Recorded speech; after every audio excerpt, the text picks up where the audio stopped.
Good morning. Bonjour tout le monde. Today I am here with my Parliamentary Secretary, Soraya Martinez, to announce that I have just tabled the 2020 to 2022 Immigration Levels Plan in the House of Commons.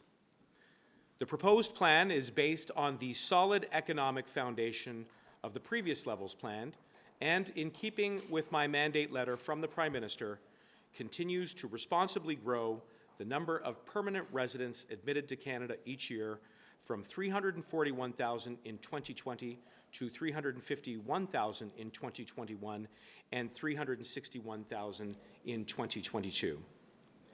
Our plan will benefit to all Canadians because immigration drives economic growth, contributes to our diversity, spurs innovation, and helps employers across the country access the talent that they need to succeed and to thrive.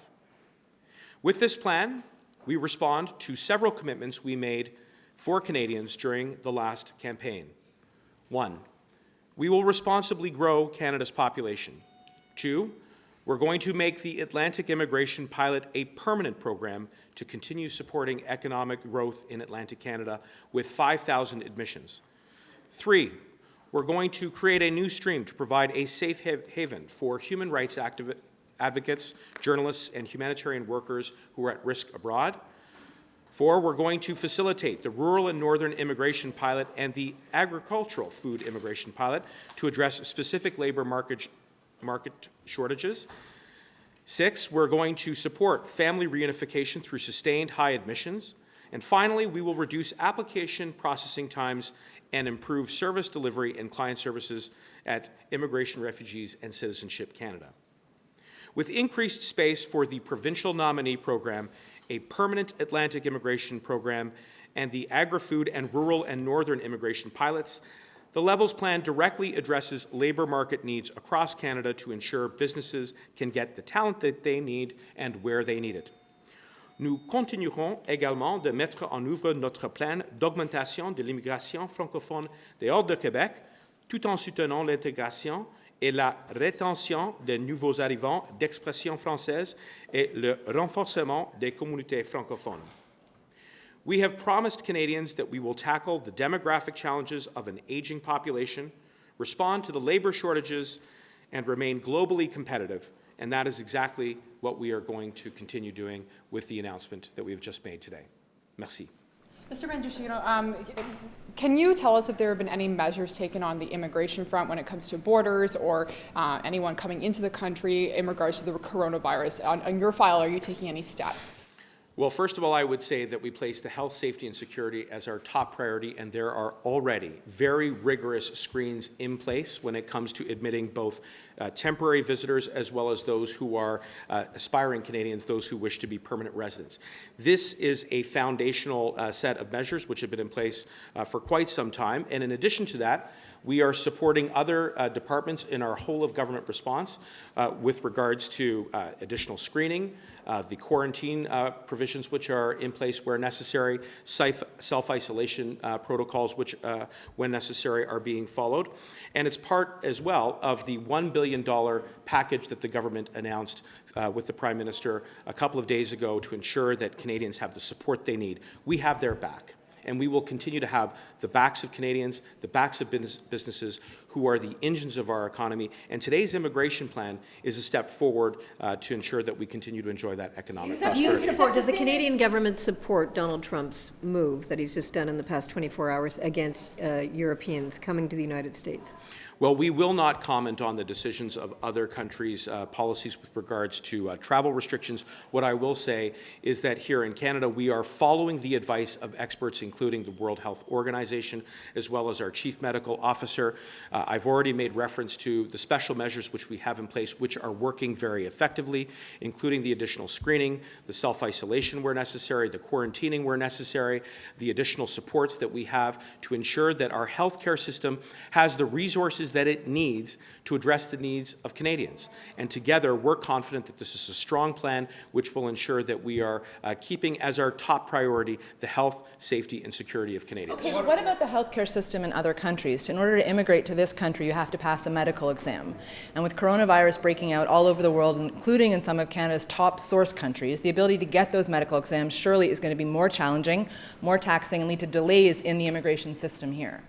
We have in place a series of protocols to ensure that everybody who comes to Canada is screened, as I said. So there are already measures in place to protect Canadians. We screen for health. We screen for security. Those are our baseline measures which are in place. In addition to that, as I said, the Prime Minister has announced that our government is placing additional resources into the healthcare system to ensure that we can effectively respond to those questions. Well, as I said, I won't comment on the policies of other countries. It's about delays in processing immigration to Canada because there are delays in the healthcare systems in other countries for people to get their medical exams. Are you foreseeing sort of a roll-on impact where people can't get their medicals done in other countries and therefore delays their resettlement to Canada? What I will comment on are the steps that our government is taking when it comes to our healthcare system, when it comes to our immigration system, and we have made the necessary investments to respond to COVID-19, and those are over and above the rigorous screens that our immigration system has in place already, including biometrics for people who come to this country so that we're ensuring the safety of Canadians. What message does it send to the world that 24 hours after Mr. Trump says people from Europe don't come to Canada, you are here telling other people, please come more to Canada? The message that it sends is that we understand that immigration is an economic driver for this country. We are at a moment where we are responding to COVID-19, but we also are planning for the future. And the future of this country depends on immigration. We need to continue to grow because we have an aging population, an aging workforce, we have an accelerated number of retirements, and most importantly, we have labor shortages, where I have heard from businesses, and when I have consulted with them, and when I've consulted with my provincial counterparts right across this country, every single person is imploring us to continue to grow responsibly. And that's why this plan is so important. It's about our economic prosperity. It's about creating jobs. It's about ensuring that we remain competitive without in any way compromising the health, safety, and security of this country. And I know that this plan is a strong one, and it's one that we should all celebrate and be proud of. Economically, sir, we're talking about COVID-19 causing a slowdown in the global economy, possibly a recession with the adding on the oil price collapse. Are you worried about Canada economically being able to absorb these extra immigrants over the next couple of years if we go through a slowdown? As the Finance Minister and the Prime Minister have both said, and as the Parliamentary Budget Officer has confirmed, Canada is in a very strong position to respond to this moment. And we have seen that as a result of the decisions that this government has taken to ensure that we continue to invest in Canadians. And we've seen a track record that has created a strong record on jobs growth. And we have also seen that the fiscal position that we are in terms of our debt to GDP ratio, allows us to respond with the $1 billion in relief that is required to ensure that the healthcare system has the resources it needs to provide support for Canadians who may require to take some time off of work, and to provide support to businesses who will need some transitional support over the coming months. So I'm very confident that the government has placed this economy in a strong position to respond to COVID-19. A couple of practical questions. Are you curtailing your travel in any way? That's number one. And citizenship ceremonies, will they continue to go ahead? Well, first, let me just say that one of the most special functions that I get to participate in as a minister is are the citizenship ceremonies, and there's nothing like seeing the look on the face of a Canadian that we get to welcome into the Canadian family. And so certainly my hope is to continue to participate in those going forward. And as for travel, I think. Look, you got to look at these things. Everyone's standing in a room, blah, blah, blah, a crowd's gathering. Is anyone telling you you may have to look at them? We're going to follow the advice of our experts. And this is one of the cardinal principles that this government has adhered to since 2015, which is to say we're guided by the evidence, we're guided by experts, and we will continue to do so in the way that we conduct our business, and that's right across the government. And as for travel, my travel plans, I will follow the advisories that are being issued by this government. I encourage, as the Prime Minister has, all Canadians to follow those advisories, whether it's for personal or for business reasons, and that's just prudent in the moment. The City of Toronto is asking the federal government for an additional $77 million annually to respond to growing needs of asylum and refugee seekers. How does the federal government plan to respond to that request? Well, first, our government's record, both in terms of supporting municipalities, is very strong, particularly as it relates to refugees. We've invested over $300 million right across the country, and the City of Toronto, my hometown, and Mayor Tory, with whom I have a very good working relationship, is one that will continue to see that support flowing forward. What I will say is that, the system on the whole is there to ensure that refugees are resettled in an orderly fashion. And these are people who are not just victims. These are refugees are people who have skills, who have professional experience, and who give back. And we do that in conjunction with the help of ordinary Canadians, and it's work that we are recognized right around the world for. We set the gold standard when it comes to our asylum and our refugee system. And as for the request that has been made by the City of Toronto, I'm very aware of it. I've had good constructive discussions with Mayor Tory, and over the course of the coming months, we'll be in a position to say some more. With regards to this flight ban from Europe, are you expecting to see more Europeans traveling to Canada to transit to the United States, and how are you planning to respond to that? Well, again, I would simply say that we are in a position to respond to this moment with the rigorous standards which are already in place in our immigration system, with the special measures that we have introduced through our specific response to COVID-19.